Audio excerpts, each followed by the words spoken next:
नमस्कार मित्रों, आपका मित्र हर्षित दीक्षित। आज महाभारत में आप लोगों को इस शॉर्ट्स वीडियो में महाभारत की कुछ वंशावली बताऊंगा। आप लोग उसे सुने और पूरा वीडियो अवश्य देखें तथा चैनल सब्सक्राइब कर लिया करिए ताकि आपको हमारे सारे वीडियो दिख जाएं। सौते उवाच उग्रश्रवाजी कहते हैं, यह भारत एक वृक्ष है। इसके स्वादु पवित्र सरस एवं अविनाशी पुष्प तथा फल हैं। धर्म और मोक्ष उन्हें देवता भी इस वृक्ष से अलग नहीं कर सकते। अब मैं उन्हीं का वर्णन करूँगा।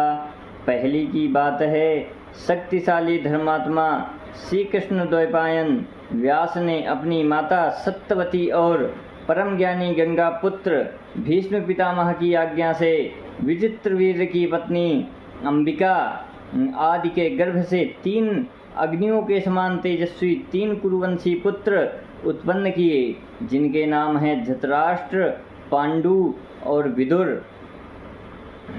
इन 3 पुत्रों को जन्म देकर परम ज्ञानी व्यास जी फिर अपने आश्रम पर चले गए। जब वे तीनों पुत्र वृद्ध हो परम गति को प्राप्त हुए, तब महर्षि व्यास जी ने इस मनुष्यलोक में महाभारत का प्रवचन किया। जन्मेजय और हजारों ब्राह्मणों के प्रश्न करने पर व्यास जी के पास ही बैठे अपने शिष्य वैशंपायन को आज्ञा दी कि तुम इन लोगों को महाभारत सुनाओ।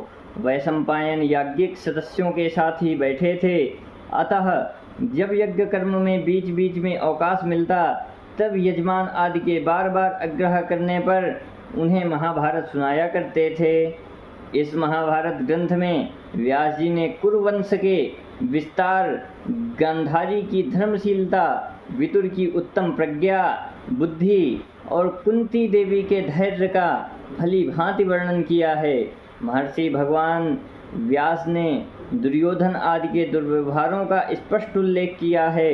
पुण्यकर्मा मानवों के उपाख्यानों सहित 1 लाख श्लोक इस उत्तम ग्रंथ को आद्य भारत महाभारत कहते हैं। तदंतर व्यास जी ने उपाख्यान भाग को छोड़कर 24,000 श्लोकों की भारत संहिता बनाई, जिसे विद्वान पुरुष भारत कहते हैं। इसके पश्चात महर्षि पुनः पर्व सहित ग्रंथों में वर्णित वृत्तांतों को अनुक्रमणिका सूची का एक संक्षिप्त अध्याय बनाया, जिसमें केवल 150 श्लोक हैं। व्यास जी ने सबसे पहले अपने पुत्र सुखदेव जी को इस महाभारत ग्रंथ का अध्ययन कराया।